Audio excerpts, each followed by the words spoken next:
moment-là. Donc, c'est souvent dû à des, comment dirais-je, à des situations particulières.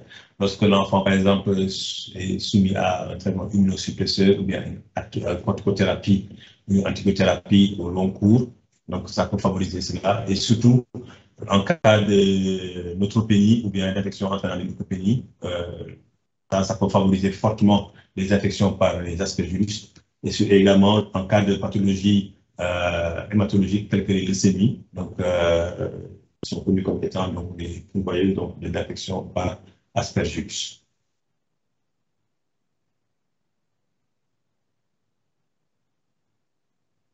Pneumocystis, donc également, c'est un parasite c'est un champignon qui est cosmopolite qu'on rencontre dans tous les pays, mais qui a un tropisme pour la muqueuse pulmonaire. Donc, il est vraiment inféodé à la muqueuse pulmonaire.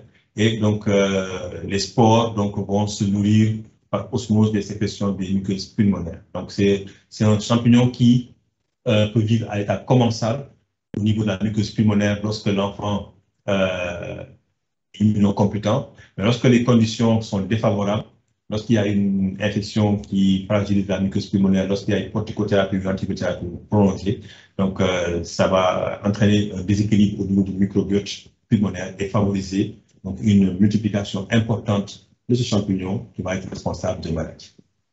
La contamination pour pneumocystis se fait par voie aérienne, donc par inhalation des spores, hein, et surtout une contamination interhumaine peut être observée lorsque, par exemple, une personne est infectée, un enfant est infecté, elle peut contaminer également un autre enfant. Et donc, c'est pourquoi donc, on parle de contamination interhumaine. Un adulte également infecté peut contaminer un enfant et entraîner chez lui la maladie. Les facteurs qui favorisent la pneumocystose, comme je l'ai dit, souvent, c'est la prématurité. Donc, c'est un champignon qui est vraiment identifié comme étant inféodé aux enfants prématurés, qui sont des sujets fragiles, qui subissent beaucoup de soins et qui donc sont sujets à développer ces pathologies. En plus de ces prématurés, donc on a les nourrissons, donc qui n'ont pas encore une immunité assez importante et qui sont plus ou moins fragiles et qui peuvent être contaminés par ce champignon. À côté de cela, donc, vous avez des infections, notamment l'infection à VIH, ou bien certaines pathologies chroniques telles que les hémopathies, donc les leucémies et autres, donc qui nécessitent souvent une chimiothérapie et qui donc favorisent la maladie. En termes de physiopathologie, donc pneumocystis, donc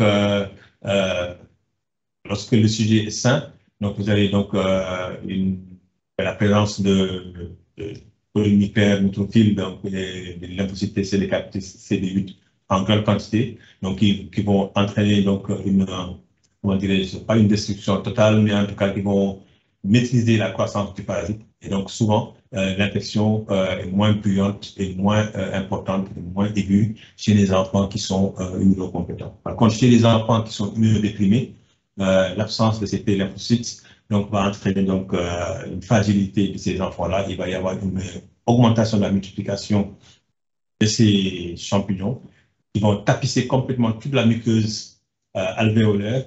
Donc, les cloisons vont s'épaissir. Donc, il va y avoir donc, une inflammation à ce niveau-là. Et le fait de tapisser la muqueuse des alvéoles et l'augmentation de la cloison alvéolaire va entraîner une hypoxie. Il va entraîner donc une insuffisance respiratoire et donc une pneumopathie interstitielle diffuse pourra être observée à ce niveau. Pour ce qui est des candidoses, l'infection primaire est rare. Souvent, c'est des infections secondaires qu'on peut observer. Et souvent, ça peut être même d'origine digestive avec une migration de champignons qui va atteindre maintenant le niveau pulmonaire et entraîner des manifestations cliniques à ce niveau. Pour les autres champignons qui sont plus ou moins rares, qu'on peut observer histoplasma, les paracoccidies, sporotrix également, donc qui donnent une sporotrichose, peuvent entraîner des manifestations pulmonaires, mais c'est des manifestations qui sont rarement observées chez les enfants. Sur le plan clinique, donc les aspergillus vont entraîner des manifestations cliniques variées, avec plusieurs tableaux cliniques. La première forme clinique qu'on peut observer, c'est l'aspergillose bronchopulmonaire allergique, qui survient souvent chez un enfant asthmatique qui présente un asthme préexistant et qui va décompenser et qui va favoriser donc la colonisation de sa muqueuse pulmonaire par l'aspergillus. Il va donc entraîner donc, une bronchopneumopathie qui se traduit par la formation donc, au niveau des bronches donc, de moules bronchiques muqueux, hein, donc, qui contiennent donc, des filaments aspergillaires. Donc, il va y avoir une toux grasse avec production, donc sécrétion, peuvent contenir donc, dans lesquels on peut observer donc, la présence de ces champignons. Ce diagnostic il est suspecté surtout chez les enfants atopiques qui présentent une aggravation de leur asthme avec des signes associés tels qu'une atteinte de l'état général, une fièvre qui est rebelle aux antibiotiques et aux antibiotiques également, et avec une expectoration bronchique associée à des hémoptysies. Donc ça, devant des tableaux comme ça, donc, on peut suspecter fortement une atteinte mycosique, notamment donc, lorsque l'antibiothérapie n'a pas fonctionné, n'a pas eu l'effet escompté.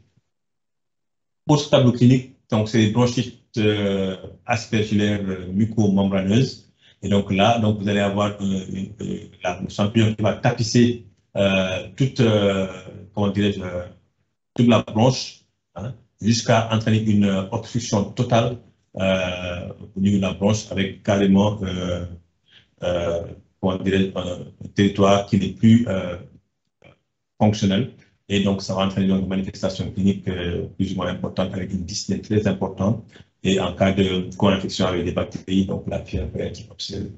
On peut avoir également une alvéolite allergique, donc si les enfants qui ne sont pas atopiques, donc qui n'ont pas d'allergie particulière, et qui sont suivis, qui ont été soumis par exemple à une contamination ou une inhalation importante de sport. Par exemple, les enfants qui vont jouer dans les silos à grains, on sait très bien que dans les silos à grains, dans les silos qui contiennent par exemple des céréales, il y a beaucoup d'aspergillus à ce niveau-là. Donc, le fait d'aller jouer dans ces endroits-là, donc, va entraîner une forte transmission, inhalation de ces champignons. Et donc, vous allez avoir donc, une alvéolite allergique qui va s'installer avec un tableau qui n'est pas spécifique, qui est fait donc d'un syndrome pseudo-grippal, avec une fièvre qui peut être présente, et surtout une toux, une dyspnée, et à l'expectation donc présente de la crépitant et donc une expectoration qui peut être observée. Et ça, souvent, c'est donc, comme je l'ai dit, secondaire à une inhalation massive de champignons au niveau des endroits où il y a une forte prévalence de ces champignons. On peut avoir également des formes diffuses, bronchopulmonaires diffuses. Hein? Donc, on parle donc d'aspergillose invasive, pulmonaire invasive, qui touche très souvent les enfants immunodéprimés. On parle de neutropénie prolongée. Donc, ces enfants-là, donc, souvent, vont développer une atteinte généralisée des poumons qui se manifeste sur le plan clinique par un syndrome infectieux très important qui est rebelle au traitement antibiotique classique, hein, non spécifique souvent. Et donc, avec la fièvre qui est très importante, associée à une dyspnée, une toux importante, une expectoration assez importante et également des signes d'hypoxie qu'on peut observer chez ces enfants. Pour la pneumocystose, chez les enfants, les nourrissons, notamment qui ont une taille, notamment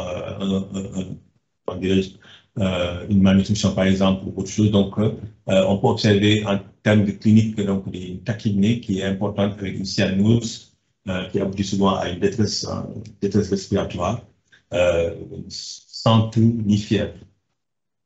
Chez les sujets immunodéprimés par contre, donc la maladie va être associée à une tachypnée